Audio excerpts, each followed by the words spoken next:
If you are full to the brim with one-to-one clients, like I once was, then you probably know already it's time to move to a group. But you also love the depth and transformation that you help your clients to get, and you don't want that to suffer. If that's you, keep listening. It sounds like a mastermind is for you.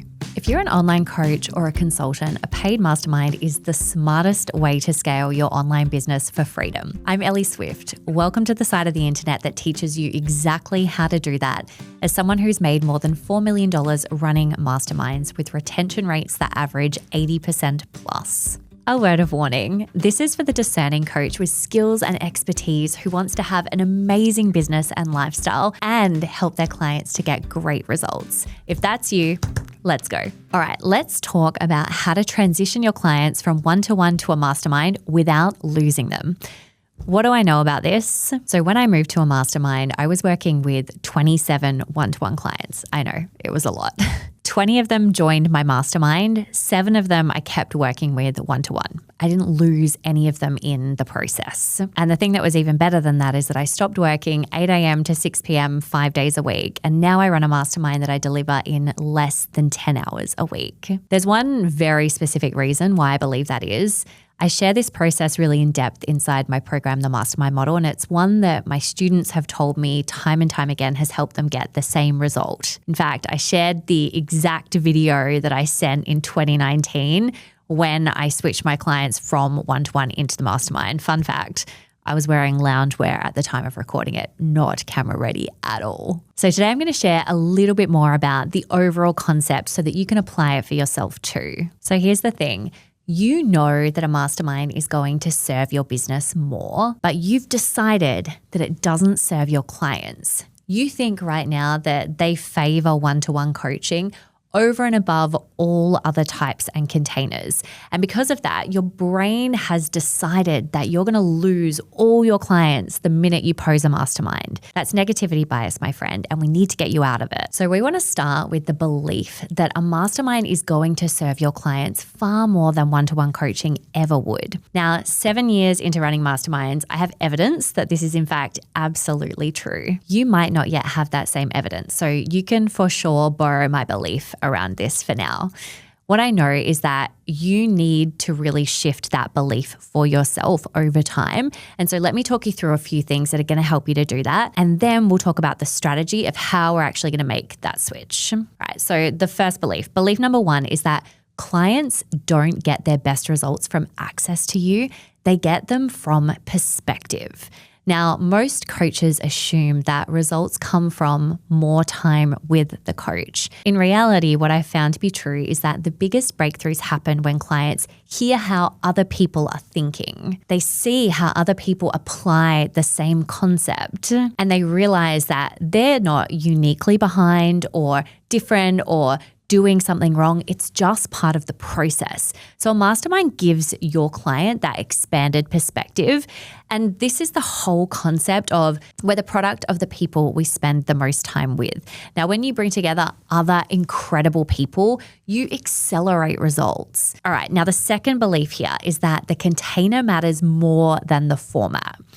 It's not one-to-one versus mastermind that determines results.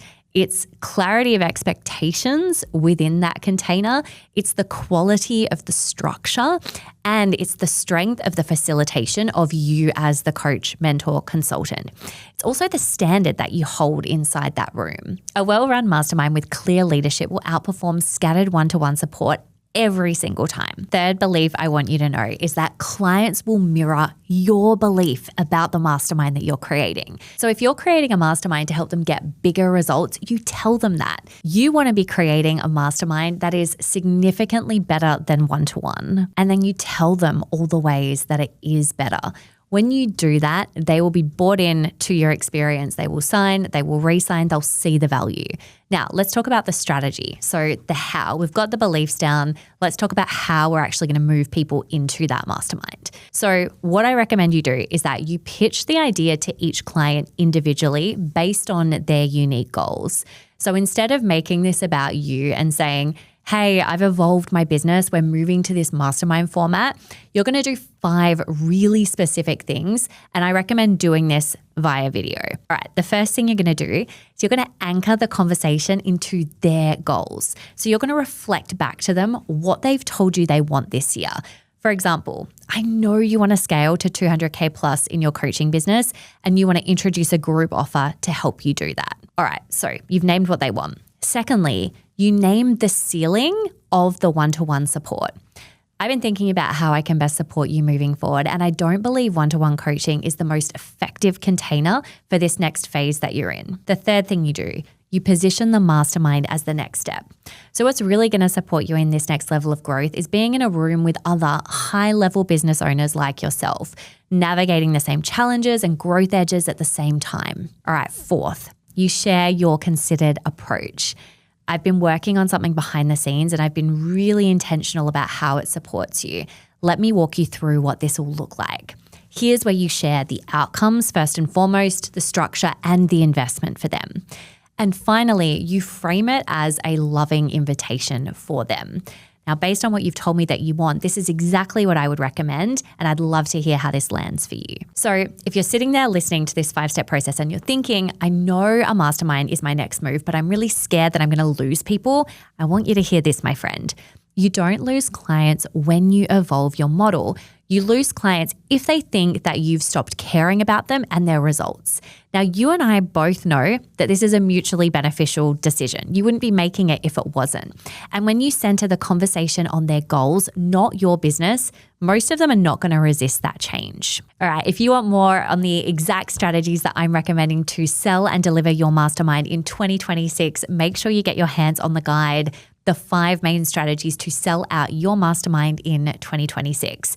You can check it out via the show notes, the link below, or head on over directly to ellieswift.com/mastermind 2026.